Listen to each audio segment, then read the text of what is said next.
Hey groomers, Tyler out of Colorado. Got a noisy clipper here, another one. And this one I noticed the blade drive is actually wiggling around.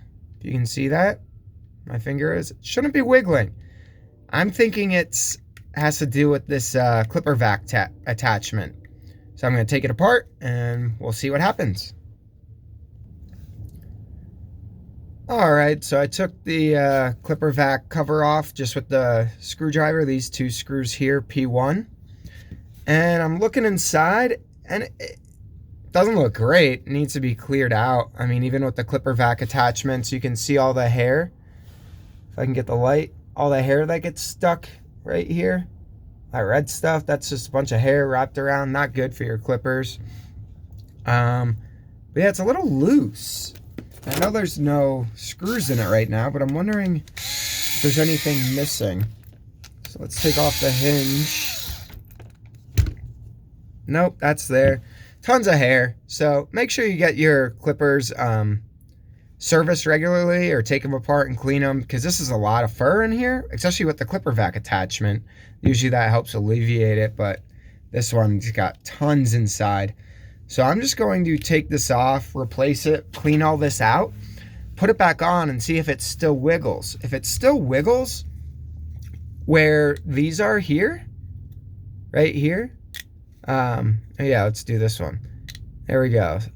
If it still wiggles a little bit, the blade drive, I'm going to put some washers on this screw to hopefully keep it tighter against the black piece against the blade drive.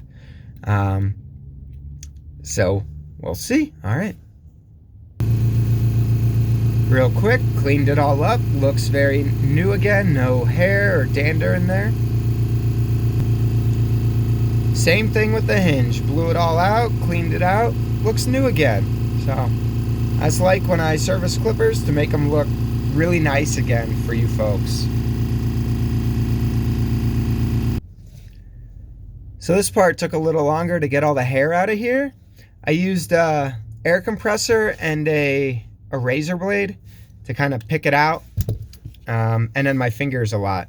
So that took the longest, was to get all the hair out of the cam, but that really helps with heat, noise, and it's just going to make your clippers last longer and you'll get better results. So let's see what was wrong with the blade job. I'm going to put it back together and see what we can't find out. Okay, so I didn't screw it down yet. I was just pushing it down. I'm holding it down here so it's snug up against the clipper, and the thing I found out was the blade drive still wiggles. So I'm just gonna pull it down, take this off, and yeah, it lifts up just a little bit. So I'm thinking part of these in here just kind of wore off. So I'm just gonna put a washer on there, snug it up, and we should be good. Okay, so I just took some, washers that we keep on hand for the inside of your scissors. I put them on the screws, and now this is not wiggling. So I'm happy with that. It's probably gonna have to do that every time we change the blade drive on this, until she buys a new Clipper Vac attachment.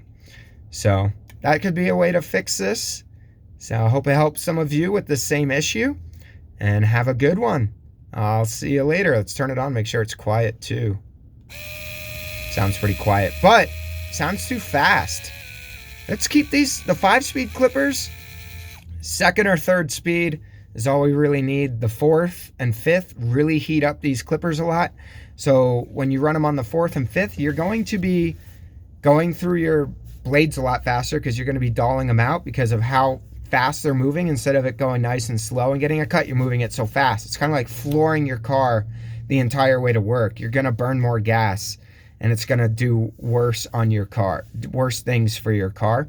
So just keep your Andis 5 speeds down at the 2nd or 3rd speed, and you'll notice a big difference in how long your blades take to heat up, how long they last between sharpenings. And if you need to turn them up for a weird mat or coat, turn them up, but then turn them back down. You don't need to run them at the 5th speed all the time. So, all right, bye.